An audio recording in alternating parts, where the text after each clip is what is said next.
Of mail. I reached out to the person living at that address. They say they had nothing to do with Perkins, an attorney receiving it.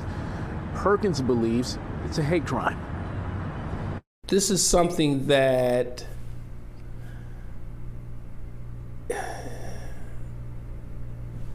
troubling would not do it justice. The attorney who took on Grosse Pointe Shores over its Black Lives Matter sign is now receiving hate mail.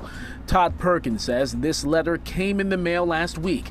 In it, an apparent jab at the Black Lives Matter slogan and a poem from the early 20th century rife with racial slurs, written in response to President Theodore Roosevelt inviting Booker T. Washington, a black man, to the White House for dinner.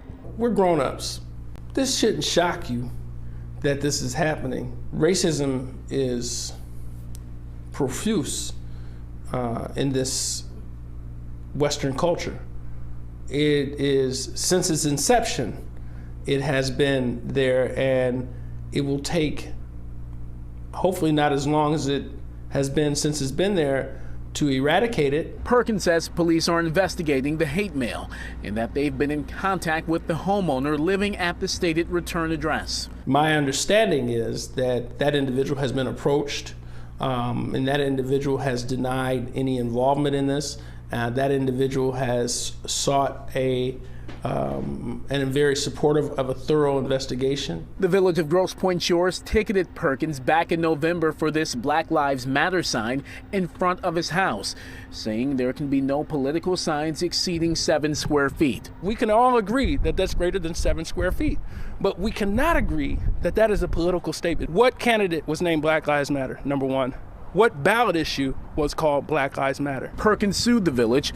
Grosse Pointe Shores ultimately dismissed the ticket, but the fallout seems to be far from over.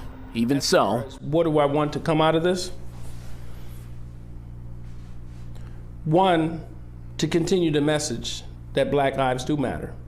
Black lives aren't what this individual states, whoever said it.